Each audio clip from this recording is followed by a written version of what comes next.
இயேசு உங்களை நேசிக்கிறார். இந்த நாள் வேதாகம தியானத்திற்கு உங்களை அன்புடன் அழைக்கிறேன். பட்சித்த வருஷங்களின் விளைவை உங்களுக்கு திரும்ப அளிப்பேன். யோவேல் 2 அதிகாரம் 25 வசனம். இது 1914 ஆண்டில் நடந்த நிகழ்ச்சி. அறிவியல் அறிஞர் தாமஸ் ஆல்வா எடிசனின் பரிசோதனை கூடமும் தொழிலகமும் பயங்கரமான தீ விபத்துக்குள்ளாகி எரிந்து கொண்டிருந்தன. தீ கொழுந்துகள் விண்ணளவு எழும்பின.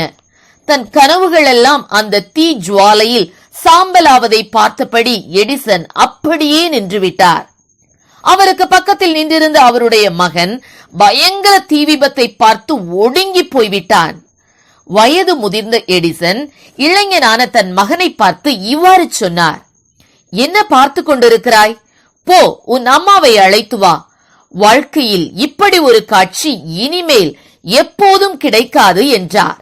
சிறிது நேரத்திற்கு பின் அவரது மனைவியும் அங்கு வந்து சேர்ந்தார். அந்த தீ விபத்தை பார்த்த எடிசனின் மனைவி, இந்த சோதனை சாலையில் $20 லட்சம் மதிப்புள்ள இயந்திரங்கள், ஆராய்ச்சி முடிவுகள் எல்லாம் எரிந்துவிட்டதே, இனி என்ன செய்வது என்றார். அதற்கு எடிசன், நம் எல்லோருடைய தவறுகளும் கூட இந்த தீயில் பொசுங்கி சாம்பலாகிறது. இதற்காக முதலில் ஆண்டவருக்கு நன்றி சொல். இதை ஆண்டவர் நன்மைக்காகவே நம் வாழ்வில் அனுமதித்திருப்பார். எந்த ஒரு நஷ்டம் வந்தாலும் அது ஒரு நன்மையை தன்னுள் பொதிந்து கொண்டுதான் வருகிறது. இனி நாம் ஆரம்பத்திலிருந்து நம் பணியை ஆரம்பிப்போம் என்றார் தாமஸ் ஆல்வா எடிசன். ஆம், எனக்கு அருமையானவர்களே, கடந்த ஆண்டில் வாழ்வே இருள்மயமாய் பயங்கரமான மன உளைச்சலை அடைந்து நீங்கள் வேதனைப்பட்டு கலங்கி போயிருக்கலாம்.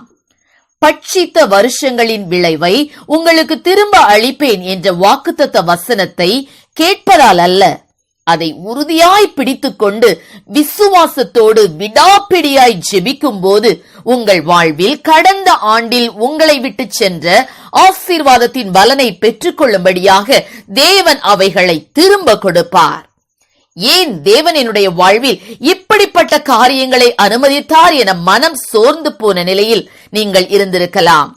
ஆனால் இதுவரை இழந்து போன யாவற்றையும் திரும்ப கொடுக்கவும், மேலும் இனிவரும் நாட்களில் நீங்கள் எடுக்கும் முயற்சிகள், பிரயாசங்கள், உழைப்புகள் ஆகியவற்றின் நிறைவை சிந்தாமல் சிதறாமல் 100% அப்படியே பெற்றுக்கொள்ளும்படியாகவும், தேவனே எனக்கு நன்மை செய்யும் என 100% கர்த்தரையே சார்ந்து கொண்டு விசுவாச வாழ்வில் ஒவ்வொரு நாளும் முன்னோக்கி செல்லுங்கள். செல்வ சீமானாயிருந்த யோபுவின் வாழ்க்கையில் அவனுடைய ஐஸ்வர்யம், கனம், பிள்ளைகள், சரீர சுகம், மகிழ்ச்சி, சமாதானம் என்று எல்லாவற்றையும் சாத்தான் பட்சித்து போட்டான். ஏன் இப்படி நடந்தது என்று யோசித்து பார்ப்பதற்குள் அடுத்தடுத்து ஒவ்வொன்றாய் அவனை விட்டு போயிற்று. மனிதரில் எவருமே சகித்துக் கொள்ள முடியாத பாடுகள், வேதனைகள், நெருக்கங்கள். இப்படிப்பட்ட சூழ்நிலையிலும் யோபு பொறுமையாயிருந்தார். அவர் தன்னுடைய வாயினால் பாவம் செய்யவில்லை, தேவனை பற்றி குறையும் சொல்லவில்லை. அப்படிப்பட்ட உத்தமனான யோபுவின் வாழ்க்கையை தேவன் அப்படியே விட்டுவிடவில்லை.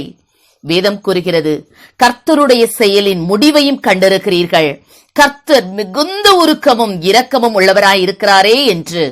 யோபுவின் வாழ்க்கையில் எவைகளை எல்லாம் இழந்து போனானோ, எவைகள் எல்லாம் அவனுடைய வாழ்க்கையில் பட்சிக்கப்பட்டு போனதோ, அவைகள் எல்லாவற்றிற்கும் தக்க பலனை தேவன் கொடுத்தார் என பார்க்கிறோம். கர்த்தர் யோபின் முன்னிலையை பார்க்கிலும் அவன் பின் நிலைமையை ஆசீர்வதித்தார். தேவரீர் எங்களை சிறுமைப்படுத்தின நாட்களுக்கும் நாங்கள் துன்பத்தை கண்ட வருஷங்களுக்கும் சரியா எங்களை மகிழ்ச்சியாக்கும் என ஜெபியுங்கள். சரிநிகராய் தேவனால் தேற்றப்படுவீர்கள். எவரையும் மேன்மைப்படுத்தவும் பலப்படுத்தவும் தேவனுடைய கரத்தினால் ஆகும். ஆம் பிரியமானவர்களே, கன்மலையின் மேல் கட்டப்பட்டு எவ்வளவு பிரச்சனைகள், தொல்லைகள் வந்தாலும் அசையாமல் உறுதியாக இருக்கும் கட்டிடத்தை போல உங்கள் வாழ்விலும் உறுதியாகவும் ஸ்திரமாகவும் சந்தோஷத்தோடும் சமாதானத்தோடும் தேவ பலத்தோடும் நிறைந்திருக்கும்படி கர்த்தர் இந்த புதிய ஆண்டிலே கிருபை செய்வாராக. Wishing you all a very blessed and happy new year. ஜெபம். எங்களை அதிகமாய் நேசித்து வழி நடத்துகிற எங்கள் அன்பின் பரலோக பிதாவே, அப்பா, இந்த புதிய ஆண்டிலே கர்த்தாவே, அப்பா, வாக்குத்தத்த வசனத்தை கர்த்தாவே பிடித்து கொண்டு கர்த்தாவே, அப்பா, ஜெபிக்கக்கூடிய கிருபைகளை பிள்ளைகளுக்கு கொடுப்பீராக ராஜா. உம்முடைய வாக்குத்தத்தங்கள் எல்லாம் ஆம் என்றும் ஆமேன் என்றும் இருக்கிறது தகப்பனே. அப்பா, நீர் வாக்குத்தத்தை நிறைவேற்ற வல்லமையுள்ளவர் என்று சொல்லி நாங்கள் அறிந்திருக்கிறோம். அப்பா ஆண்டவரே, கடந்த ஆண்டிலே கர்த்தாவே இழந்து போன எல்லா ஆசீர்வாதங்களையும் திரும்பமாக அவர்கள் திருப்பிக் கொள்ளத்தக்கதாக உதவி செய்யும், ஆசீர்வதியும். இயேசுவின் நாமத்திலே ஜெபிக்கிறோம் நல்ல பிதாவே, ஆமேன்.